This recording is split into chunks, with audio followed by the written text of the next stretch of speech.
Everyone in the SAPS knows Cat Matlala because he's popular within the organization for the work he's doing in the SAPS.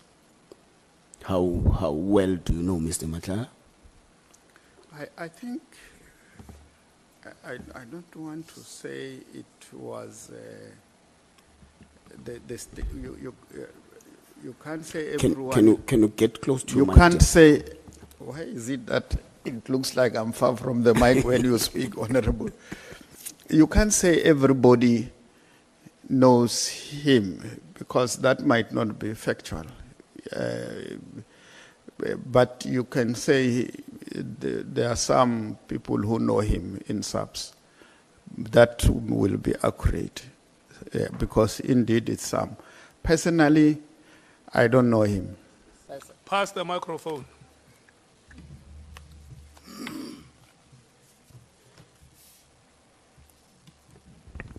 Thank you, Chair. May I proceed? DM, how do you work without delegated powers? You wake up in the morning, you go to the office and do what?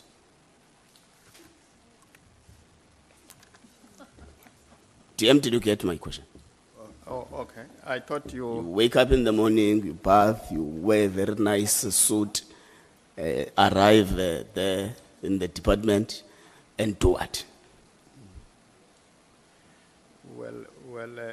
as Can you get close to the mic? okay.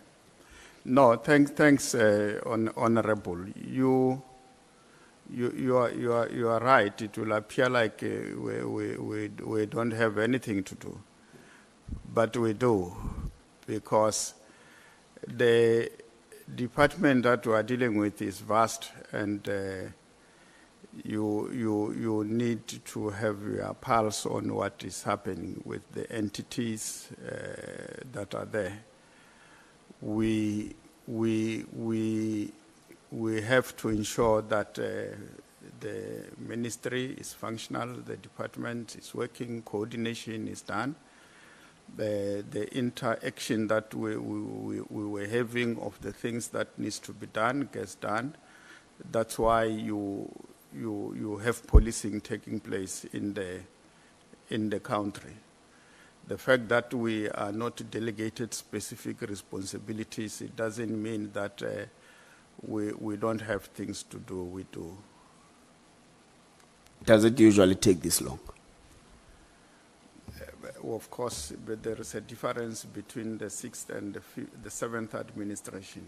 In the 6th administration, I came in within a short space of time.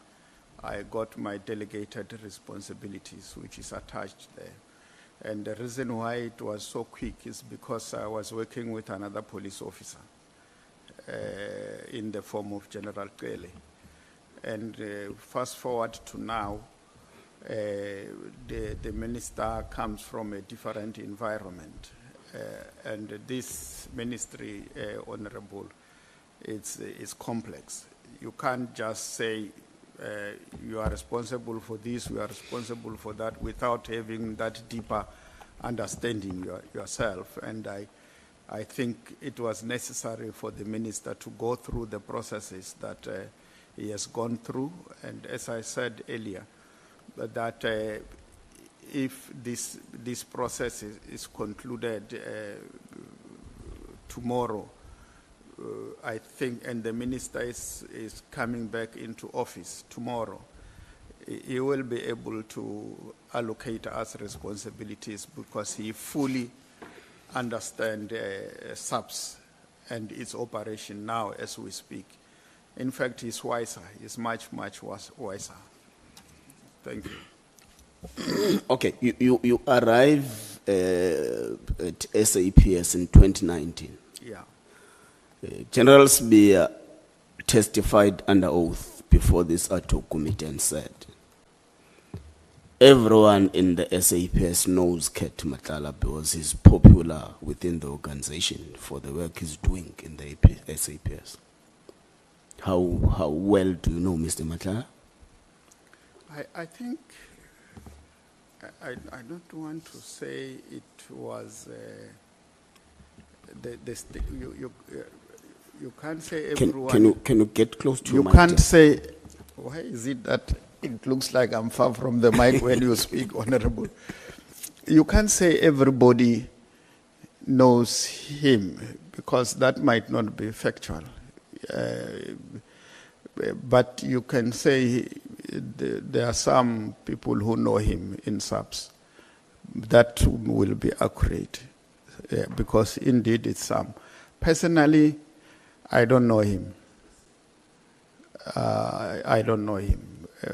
I only came to know him when these issues started to hit the wall, and it was in the public space. But I didn't get the opportunity to meet with him. Okay. Do you think it is in the best interest of the crime-fighting efforts to dissolve the political killings task team? It's in the best interest of the crime-fighting effort. The political task team, it was not necessarily SAPS' response to fighting crime. It was a SAPS response to fighting political killings that happened in KZN. And it did a very good job as a task team. But when you want to respond to fighting crime, the organizational structure that has been signed off by the National Commissioner, I think it helps us to have an instrument that we can effectively use to fight crime, because it has taken into consideration a number of factors into it. And the need to, for instance, when we separated visible policing into two, to have operational response as a division and to have policing as a division was part of that response. The way crime intelligence have been, the organizational structure have been structured now, it's a way that I can say we have positioned ourselves appropriately to fight crime with that. Crime intelligence, the way it is structured now, is not the same as the way it was structured, I think, 2018, which was signed off. We had a process which we started in the 6th administration of how crime intelligence must look like. And in that engagement, we also engage with the Joint Standing Committee on Intelligence about the structure of crime intelligence. And we discussed, they made their input, and they said, yeah, I think now you are better structured, which now has been approved as a structure that will assist us. So the combination of properly structured crime intelligence and the detectives section, that is a better organized way to respond to the high rate of crime. But the task team did its work, and it did its work effectively. And task teams, at some point when the task is no longer at hand, they cease to exist, but there are no time frames. It performed its tasks effectively. Yeah. So does that mean you don't agree with the sentiments that it is not adding any value in policing in South Africa? Yeah, let me say yes. Okay. We can pass that. The task team in itself is comprised as a multidisciplinary team. Yeah. It's comprised of various departments, which some do not even fall under SAPS. Yeah. Do you think it was a rational decision to want to dissolve without consulting the sister departments that are part of the team? Yeah, look, any effective investigation that will lead to prosecution must always be prosecutorial guided, because prosecution plays a role in the fight against crime or dealing with criminality. So once you have got a prosecutorial-led process of investigation, in most cases, the outcome of that process is always good. Unlike an investigation that is not prosecutorial guided, you will go to and fro on a matter that you can go once to the prosecution and they say this is the right thing, let's do it. So it was a good thing to integrate them. Of course, when you say this team must fold, there is nothing wrong in you taking such a decision, but embarking on a process that takes everybody on board as you implement. You can't take a decision and implement, and when in the course of implementing, you then want to solicit an opinion. That might have shortcomings. So it's important that all the role players must be taken on board. By the way, they did not establish themselves. They were established. So as you disestablish, you must take them on board. Okay. We have received numerous testimonies as the ad hoc committee, some with contradicting statements. Some reckon that the decision to dissolve the PKTT is a policy matter. Some reckon that it is purely an operational matter, which does not fall within the ambits of ministers' powers. So what's your take on that? Look, a decision to say that we think the task team has done its work, but we believe we must strengthen this capability that must deal with everything that has to do with murder. There's nothing wrong with that decision. It, in fact, is the right decision to say we must deal with murder, irrespective of where it comes from, whether it affects a politician or it affects traditional leaders or ordinary people. We must deal with it. Therefore, let's strengthen our capacity to deal with that. There's nothing wrong with that. In fact, it was a good decision to discuss along those lines, given the structure that we have adopted. The issue is the implementation of that decision. If you hear everybody involved, nobody says, no, this team must continue existing forever. There is general consensus that it must discontinue. The issues is how it must be done.